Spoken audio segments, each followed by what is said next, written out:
Hello, and welcome to my channel.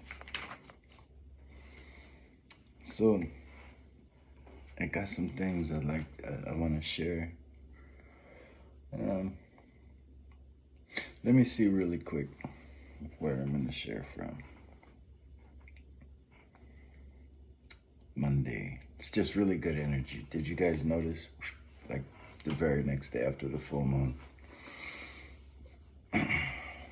everything just kind of shifted in a good way. So last night when I journaled,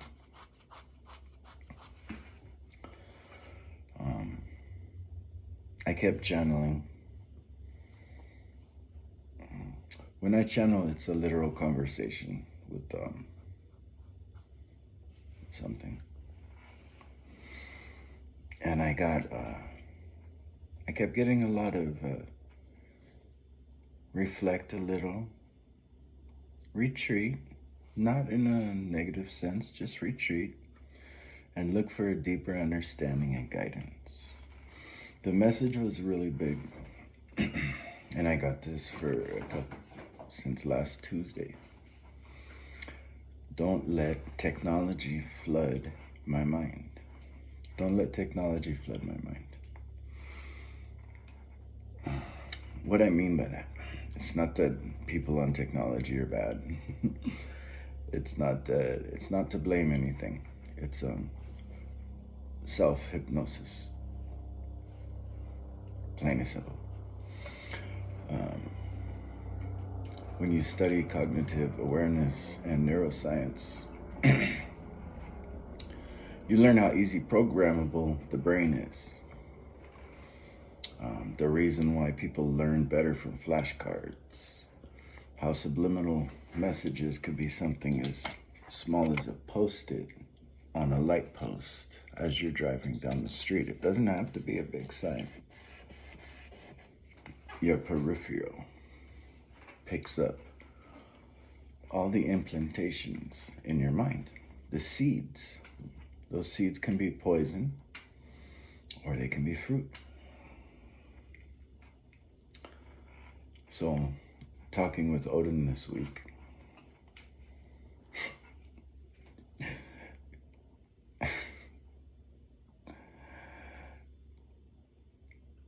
he's talking to me right now.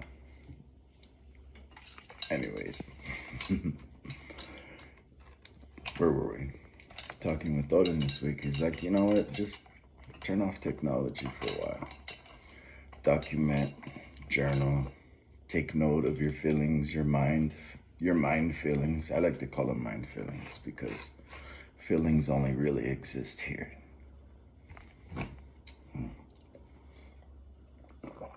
If you have a lot of mind feelings, call these people. Frame of Mind Clinic Psychiatry. These people are dope. They practice a spiritual form of psychiatry. Well aware of intuitive, shamanic gifts. And how to differentiate those from schizophrenia, multiple personality disorder, bipolar, NPD, just things like this. You know, they know how to separate your channeled, intuitive mind from a disturbed mind. So, really good place. Anyways, where were we? So, turn off technology because even if, like, I had an addiction to social media before. I had addiction to a few things in my life. I had addiction to pills, alcohol, weed, and status and reputation, my ego. I had an addiction to my ego. But I also had an addiction to social media. When I fought all my addictions and went through sobriety, social media became my addiction. The like buttons, they hit neurosensors that release dopamine and, no, not oxytocin, just dopamine, the reward center in my mind. and it's programmable. So we can pick up subtle subliminal hints from something in the peripheral vision. This means this is something you are not aware of. This is what you're aware of. All of this to the side, my fingers, see how you can't see my fingers anymore? They're on your mind. As simple as I go like this to this, your mind, even though you're not thinking it, your mind's going, where does hands go? And it's trying to find them. It's searching. Peripheral vision rules the unconscious mind. That's where the garden is. That's where the seeds take root. So, I turned off technology. At least I logged out of all my social apps, except for YouTube. I need meditation music sometimes. Last night during my channeling, when I journal, I channel. I'm talking to some different people. It's not always the same person. And I saw the jaguar, the bear, and the snake come through. The jaguar's message was, be still and cunning. The bear's message was, be firm with others, but relax when you're home. And the snake said, don't waste your energy. So that led to deciphering what that meant to me.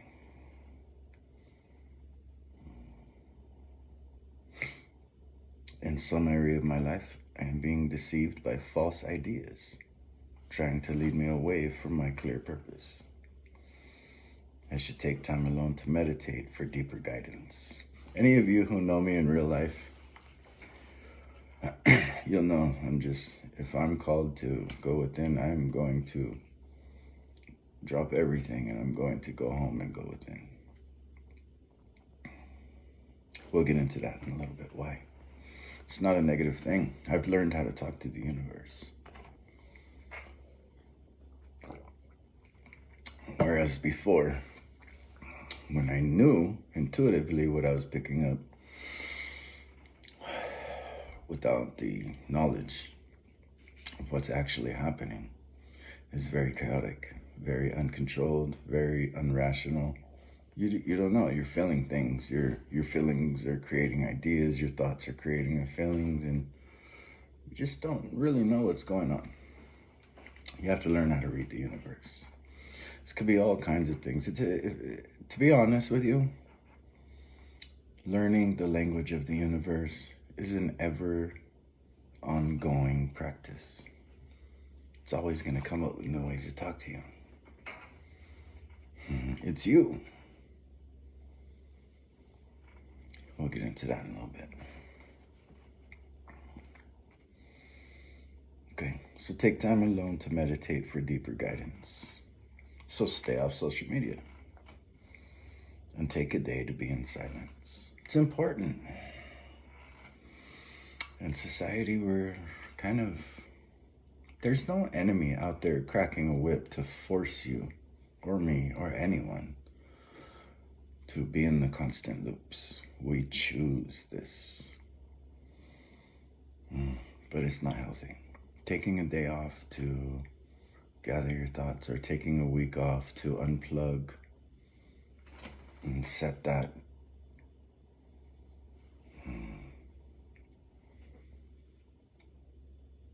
slot machine aside is important. It helps you detox what's not really your beliefs, what's not really your energy, what's not really your fucking problem. And tap out. It's not to say that anybody's throwing problems, but a simple thing as a commercial can send a person into a manic episode. It's just human nature. We consume too much in the mind, and then one bubble pops and right? So detox. Limit your input into your brain. Don't listen to so many opinions, at least try it for a week. Try it for a day. Whatever you gotta do, help yourself.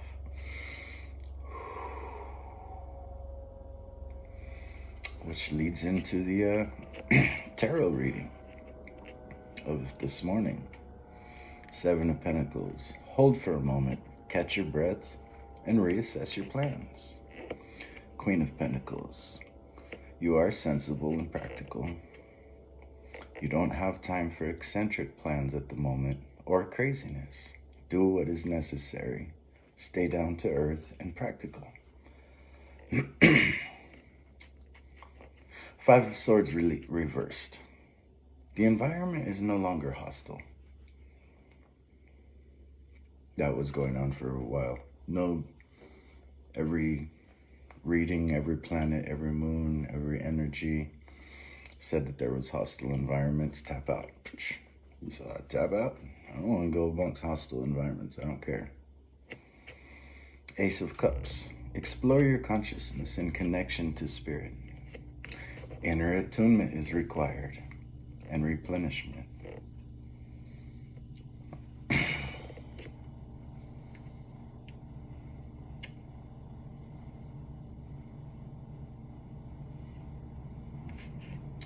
The runes for this morning.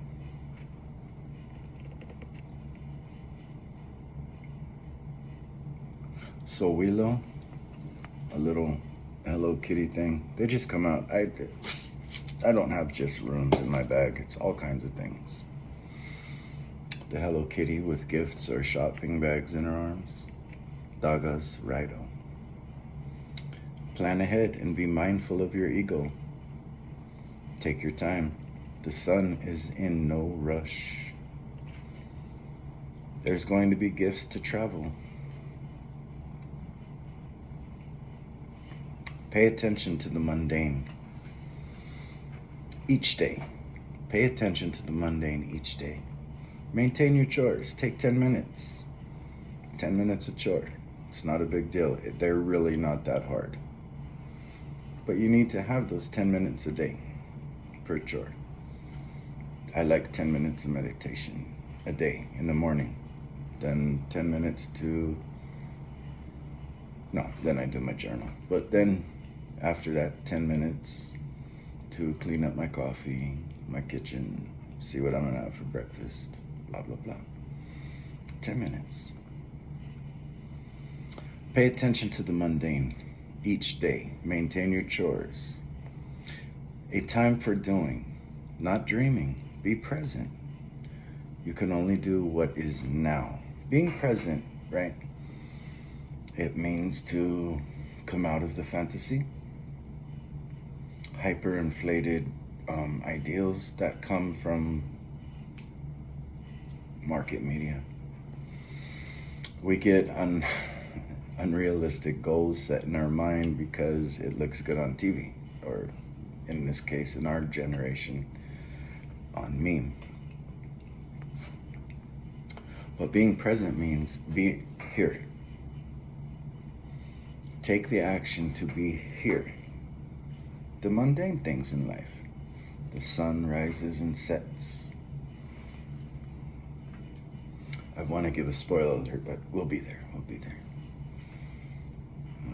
There's plants in your front yard that could be turned into medicine.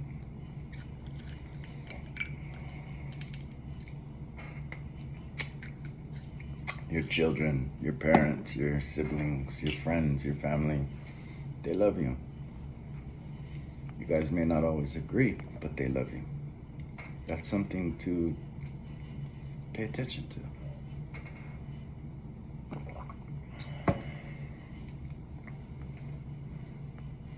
Stop worrying about tomorrow. It's never really tomorrow. Tomorrow is a concept. You go to sleep and you're out of the matrix for a little while. You live all these infinite dreams that most of them you don't remember. And then you wake up and it's today. It's never tomorrow. It's never tomorrow. It's always one step ahead of you. No matter if you sit up waiting and watching the clock, it's always right now. Be present. You're probably about to embark on a journey that will change who you are and how you see the world. You're never lost, so pay attention to each step, not the heading. Know your heading, but enjoy the journey. You'll get there. Good counsel will help. Help others on their path, but don't drain your energy. The interruptions help me break old habits and focus on growth. The interruptions. What was that? Okay, so you ever get so hyper fixated on an outcome or a goal or a million things to do on your chore list or your agenda or your month or your week or your bills or your this or your that or your this or your that or your this or your that, and then something just pops and you're like, ah, and all of a sudden you have to like drop everything, right? Those things are there to interrupt you from old patterns, program behavior, and focus on what you can do, growth. What can I do right now?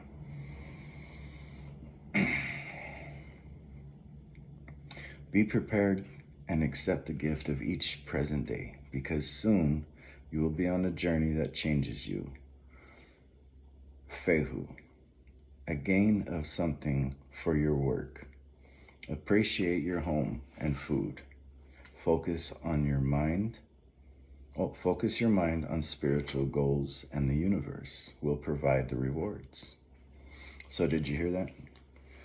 Focus your mind on more spiritual goals, and the universe will provide the rewards. Finish your works. An opportunity for wealth is about to arise. The earth is alive and aware. If you care for it, look at it as caring for it for others in the next generation. Don't look, there's a saying, the man who, and it's just on a TV show, it's not no philosophy. It might be in a Buddhist philosophy, but I heard it on a TV show. The man who plants a tree that he'll never sit in the shade in has begun to live with purpose. Because you look out for those who will gain peace. I look at it as peace, a calm mind from what you pass down.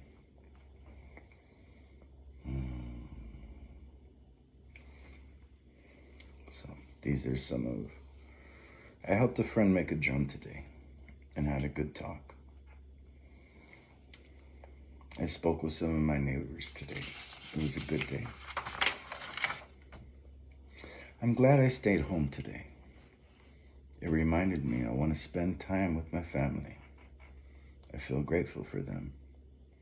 Mother, father, kids, sisters, brothers. Family is important. The stories we share are tales of love, memories. This come by talking while we're making the drum, about working, making drums with my family.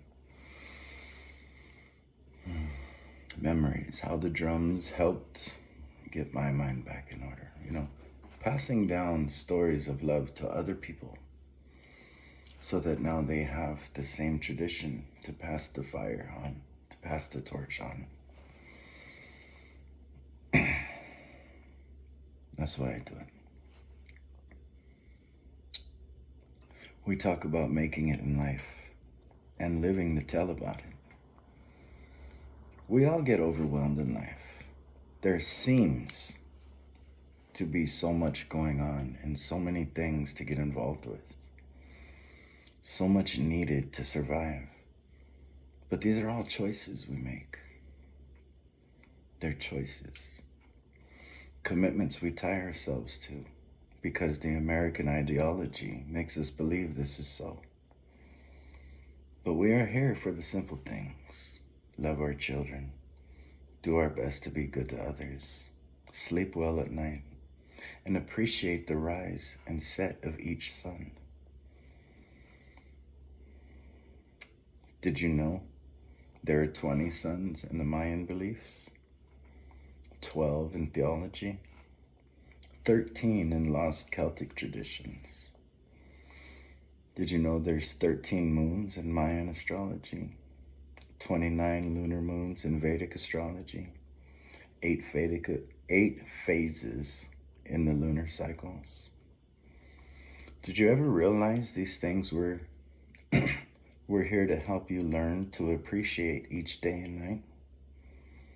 This is the essence I've learned from the study and practice of alchemy. I see that the small yet huge miracles that happen every day, going unnoticed, are so similar to our own lives. And by getting to know them, learning the language, we learn to understand ourselves in mirror image to the rise and set of each day. Today, in the 4th house of Libra, into the beginning of Scorpio, Lilith moon, I put the Lilith the moon, our planet of wild, untamed, often repressed parts of ourselves, is 2 degrees 5 seconds in Scorpio, under the 16th lunar mansion of Vishaka. The energy of transformation gives us enthusiasm, faith, and optimism that what we believed was deemed unacceptable by society was just learned behavior from eons of people who were trained to suppress themselves to fit in with a group, a church, a role to play in some sort of the societal norm. But on this evening, just because you have learned how to speak with the moon, which is now waning in Scorpio, 14 degrees 1 second Scorpio, in the 17th lunar mansion, the energy to blossom in the midst of our trials, we learn that we can let go of that programming and begin to be authentic. The universe, when we learn its language, helps us release these limiting beliefs. And that's all I wrote.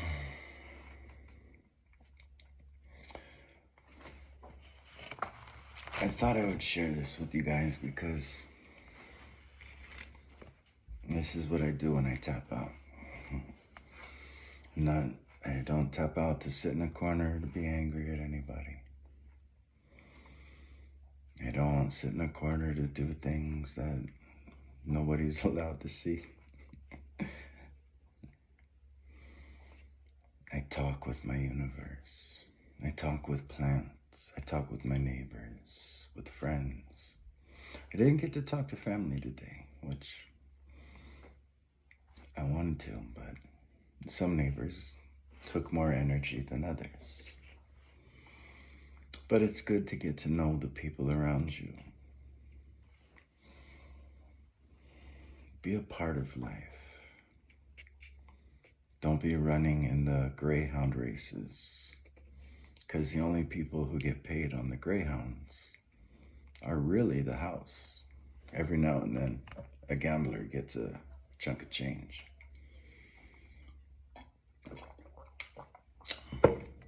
But you can bank on the things that love you, that are close to you, that you love, that are close to you. You can bank on if you learned every one of the 20 suns in Mayan astrology. You'd have 20 reasons a month or a year to celebrate. If you learn all the 29 moon phases, or 13 in Mayan, but in Vedic 29, you have those 13 things to calm your mind. 13 things to relate to. 13 things to mirror reflections of your day-to-day. 13 or 29 reasons to understand what your thoughts were. And the universe helps you, get you out of chaotic life. when I take people into nature to teach about the plants, the plants will talk to you just as much as the moon does, or the sun does, or the stars. Pick a planet, doesn't matter. Pick a star constellation. I guarantee you, you find something in these. It's good to help you with your soul. Accept yourself and stop living up to the expectations of, just what is that in there? The Jets and the, I forgot that old musical.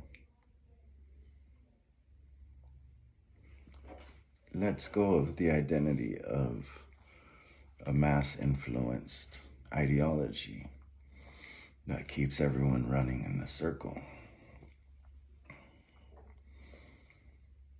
Remember, you can't exercise on the hamster wheel forever.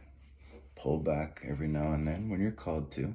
What I find is if I don't pull back and I don't do my little practices, if I don't do my 10 minutes in the morning, if I don't keep a tidy home, if I don't say I love you to my mother, my children, my family, if I don't appreciate this moment right now, and I allow myself to keep going, I will get very cranky and irritable because we're forcing ourselves to jump when our energy, our soul, the universe, our soul, the universe, our soul. I'll say it one more time so it plants in your head. The universe, our soul, wants to talk to you. It's a family member. It's like, hey man, you haven't said hello in a couple of days. What's up? And it gives you the nudge. Oh, you're still not gonna listen to me, huh? Oh, you're still okay. Wait till the full moon, fucker. Cause then I'm gonna really make you sit down. By learning the language of the universe, you can become more accepting of who you are. You can accept others for who they are. Stop judging them. And release the battles and struggles of your repressed true nature. That's Lilith today in the 4th house, in Scorpio, in Vishaka, right?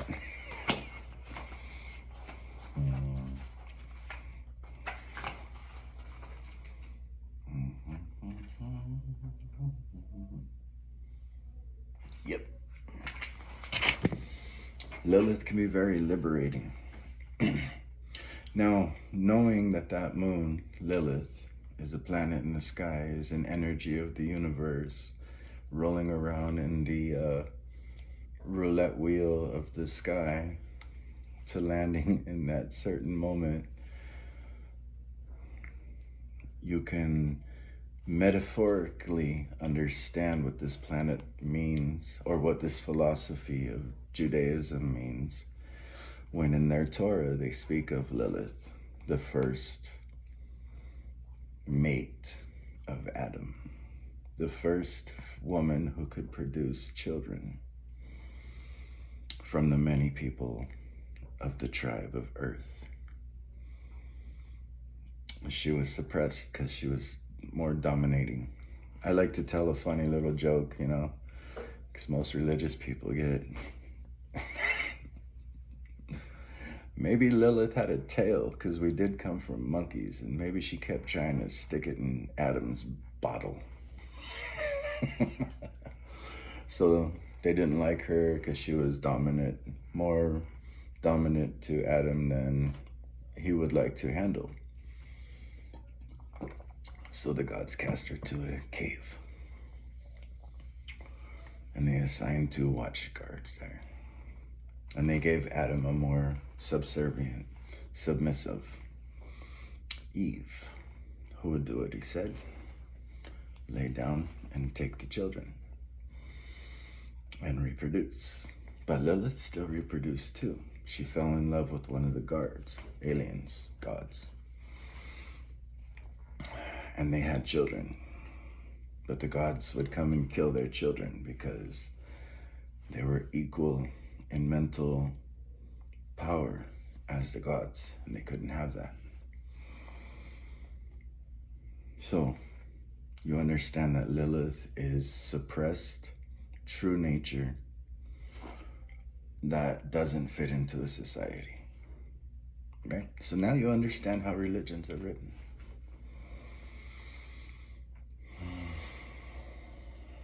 It's more about the metaphor to help you understand yourself and what you're going through. Relate to Odin. He was a man, he was a shaman.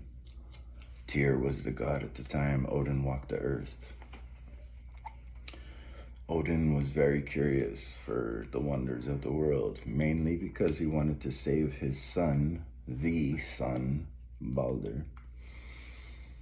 Because the seers had told him, your son will die.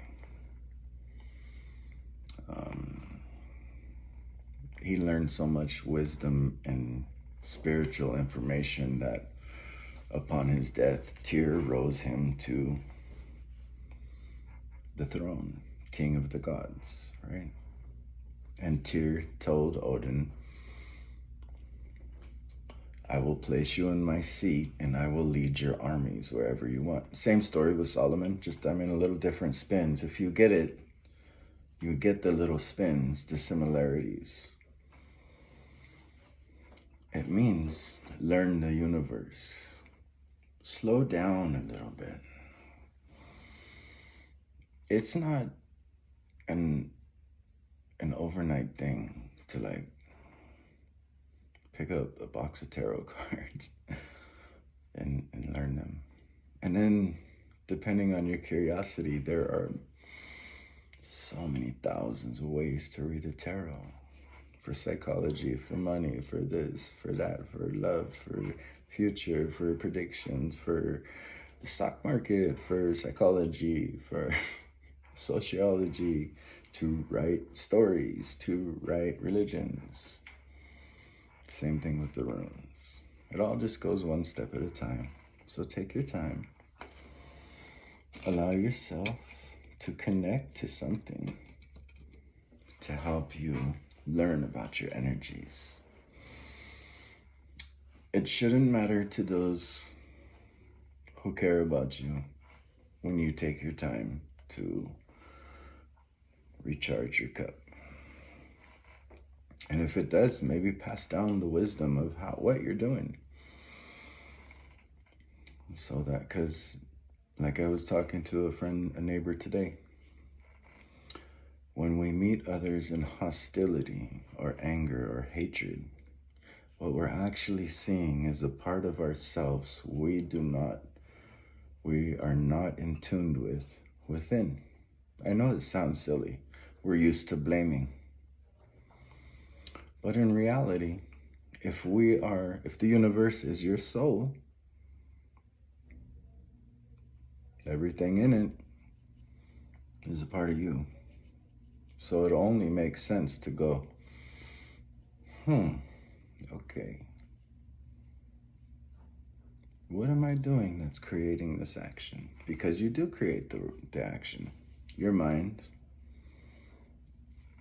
connects to the moon. Let's just do it simple. The moon satellites it to the universe. The universe begins weaving the matrix to what you demand. So demand hate and fear and anger and rage and rejection, and you'll get it. And I'm not going into a manifestation video. It's just the basic physics of our reality. If you focus on the good, acknowledge your feelings, acknowledge you need energy or rest or excitement or fun or discipline or recognizing these things in the flow without hesitation gives you the reward of resting and recharging, rejuvenating, coming back with a clearer mind, better appreciation and understanding, awareness, compassion for the life you have. Do you really want to wait till you die to realize that this was the place that you created to be born in?